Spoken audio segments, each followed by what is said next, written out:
emphasizing strengthening institutions. I was quite impressed. Now, using the framework used by Father Ben this morning, that Ateneo is geared towards strengthening institutions, I gather that you are, in a way, a mover towards strengthening institutions by way of initiating laws, the provincial codes, environmental management zone. You represent a civic, from the civic sector, the NGO, and then you're using the institution of the government to implement laws.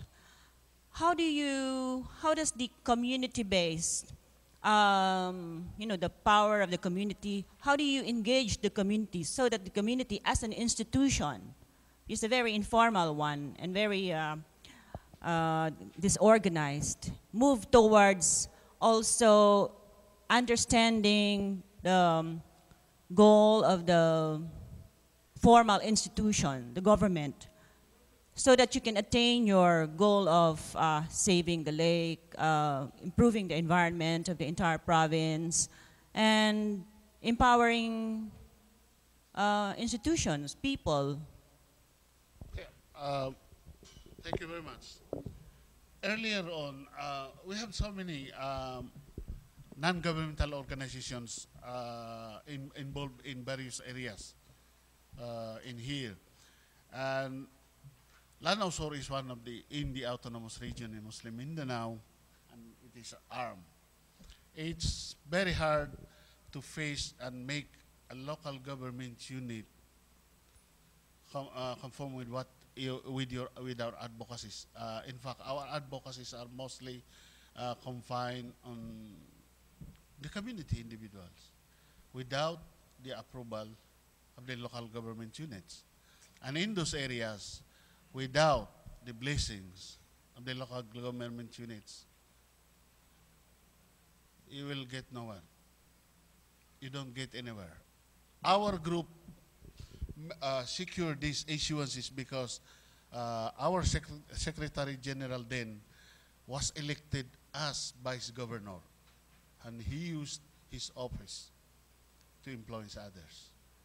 Now, after he lost in the election, then our group again came into hibernation.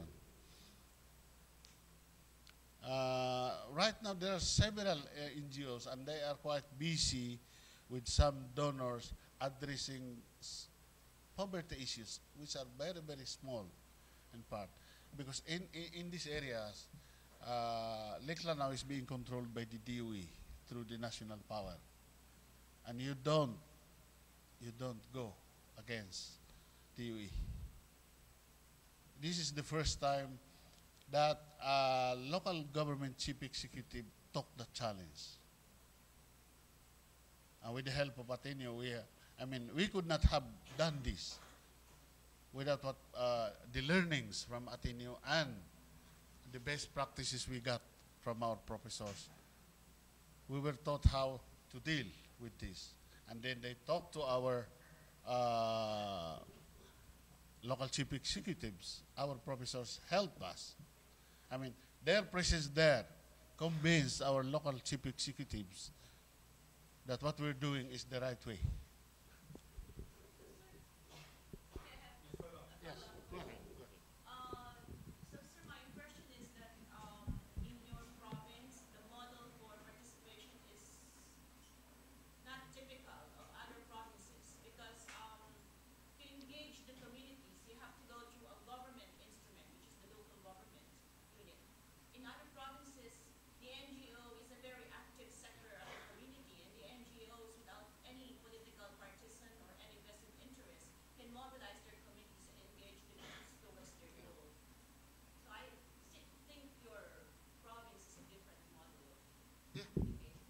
Definitely one. We are clannish people. We look up to our leaders. Practically, it is local government chief executives that dictates where is the direction. Communities, they just go along and nobody dare speak. Like I said, we are in the ARMM, we are there, and it used to be like It's very interesting, just to comment on that. I actually taught the first course with them, which was about ethics, public ethics, and in a clannish, very clannish culture, it's a very different set of ethics, and our students who are actually really world class. I mean, just in terms of competence, it actually surprised me that all the students there, were connected, we had really good technical backgrounds, spoke good English. I mean, and wrote. I mean, there's just no difference between my students here and my students in UP and my students in Ateneo in terms of competence.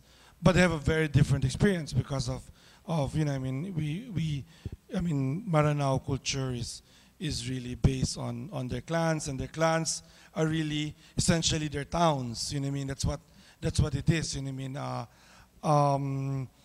Outside, we have other names for it, like warlords. Inside, it's really the Datu. It's their elder. It's their leader. That's the way they frame it. So in sort of teaching that course, we together we explored sort of various ways to have accountability and transparency in a world like that. I mean, I think you would remember the lessons on social accountability that we did. You know what I mean? But ultimately, part of building institutions is that those practices need to come from them. I mean, from within, and not to be imposed from outside. And what we actually see is that happening. You know what I mean?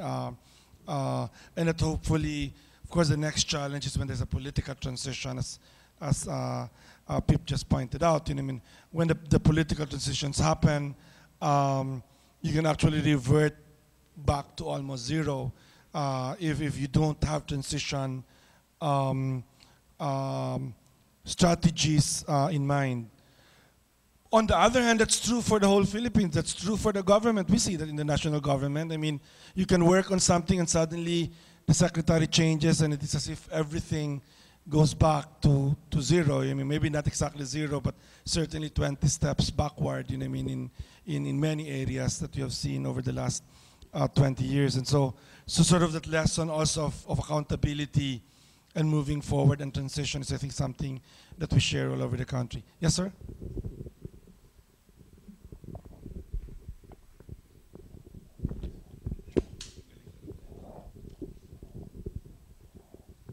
Actually, I have, my name is Rudy Galang. I have one question, but before that, I would like to comment on the ladies. As I understand, she's asking why you are working. The, why you are working with the government and not directly with the people. Is that, am I right? Did I get it? You should not be working with the government, but rather you should work directly with the people, like organizing the people. Uh-huh. Okay. Our group, we are organized. We are one. And for 17 years, nothing happened. Our advocacy is everything. It's not getting out of Lanao Sur. So the way to do work with it is get in and let them use their power to get noses. And that's what we're doing. We cannot move this far. Given then, I was part of the initial Southern Philippines Council for Peace and Development. It didn't work. I have to quit, and then I said to protect Lake Lanao. The ARMM, Lake Lanao is not their priority. So my advocacy in life is Lake Lanao protection. So I have to quit and go back there. And then we continue with our advocacy. Nobody, we cannot get appointments in here. But getting into the provincial government took me many years. It's only this current leadership that took our wings. And then now I can go directly to any secretary. I can get appointment from the Secretary Reyes,